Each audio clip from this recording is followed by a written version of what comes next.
Hi guys, it's the 3rd of March and it's currently 2:30 a.m. in the morning here in the UK, and I thought it was time for an update. And the question I'm going to be addressing in this podcast is it all over in China? What is the real death rate? And I'm going to be just suggesting a little conspiracy angle on this whole thing. So the numbers came out from China. In Hubei province, they were just over 200. For the whole of the rest of China, 11. So you can see a clear sign that it's tapering in China, or at least they want to give the impression that it's tapering. Of course, it's great news if this thing is fizzling out very quickly, but we don't really know. Is it just a function of the Chinese government wanting to get everyone back to work?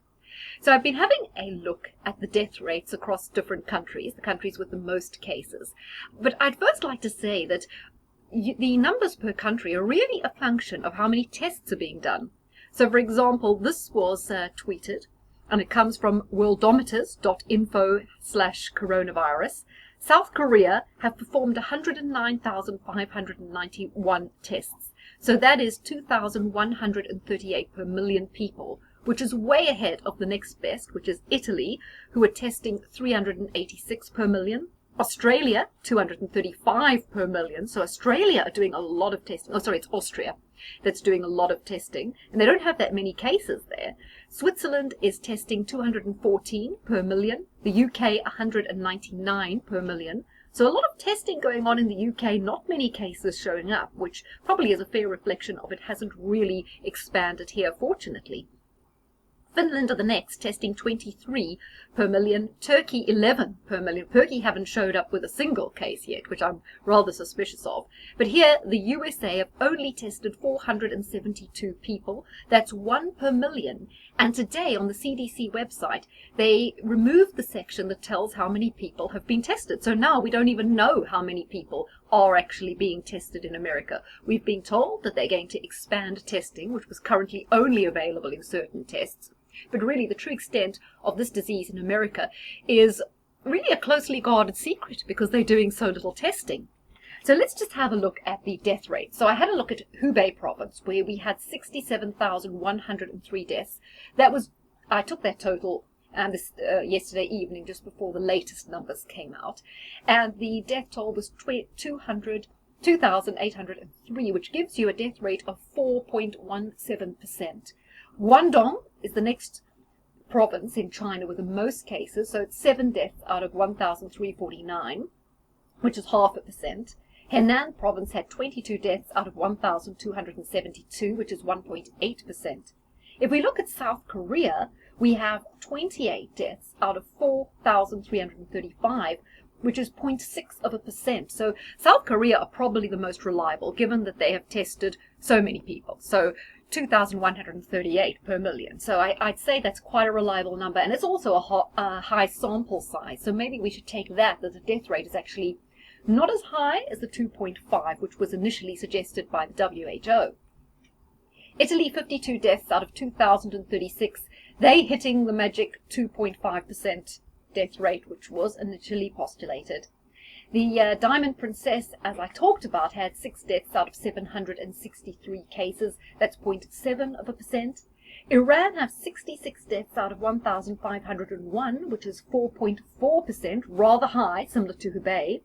And Japan have 6 deaths out of 274, which is like a 2.1% increase, a 2.1% death rate. So what I found interesting as well was that a lot of cases like China experienced exponential growth of the virus. So has South Korea. So has Italy, Spain, Germany, and France. They've all experienced the hockey stick curve where it was fairly stable and it absolutely shot up. However, in Japan, it's been linear. They've been about between 8 or 10 people a day, and that's how it's carried on. So I just wondered why Japan is experiencing this kind of linear growth. It hasn't experienced the burst of other countries. So while it's still growing, it's not exactly the same.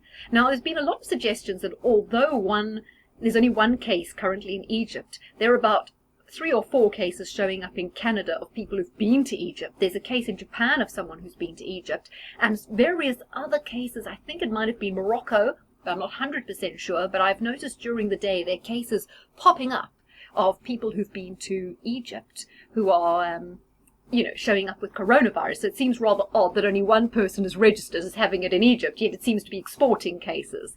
As we know, most of the cases in Europe were exported to Italy, which is also quite mind-boggling. You must know how many cases there are in Italy for so many people now showing up in the UK and other places to have had it. Similar argument goes for Iran, which continues to export cases. In other words, people cropping up all over the globe who've been to Iran.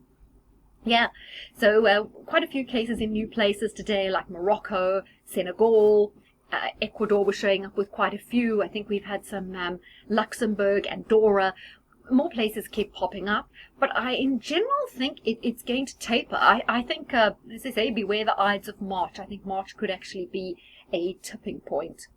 So to end off with a conspiracy, I saw in the news today that British Airways had reduced its number of flights from London to JFK, and both BA and Ryanair had dramatically reduced their flights to Italy, Austria, France, I think Germany, to a number of European countries because of lack of demand. So people are certainly changing their flying habits, changing their travel habits.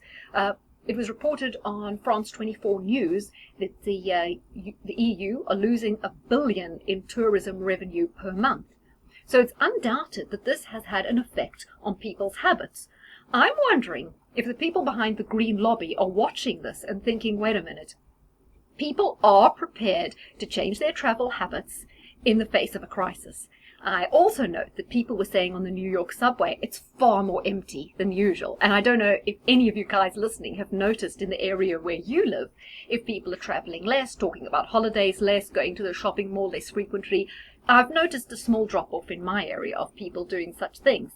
So the Green Lobby will look at this and they think, well, when faced with an immediate individual crisis, people will change their behavior. I doubt people are going to change their behavior about holidays when they hear all the scaremongering about the climate. But when it's something like a virus which could affect them and their family personally, then they certainly do change their behavior. And I think the Green Lobby are going to take a look at that and just see how the numbers can fall. I think it's a good indication of possibly all the unnecessary travel that's going on. So I would take from this that the Green Lobby are going to up the ante and try and make the threat more personal. Because when the threat is kind of vague, and when you feel that you individually cannot make a difference, therefore if you take that extra flight, if you take that holiday, it's your pleasure that you're buying into, and you don't really care about the effect because you're only one person, and you would think your chance of influencing climate change is too minimal to make a difference, and you will make a selfish choice. However, if faced by a direct consequence of catching this rather unknown quantity of a disease, you're more likely to make the choice not to travel. So I just wonder if this is also helping the green agenda formulate further policy, or just see the willingness of people to change their behavior in the face of a perceived crisis. Because what we're seeing with this is we've got people have divided into two camps.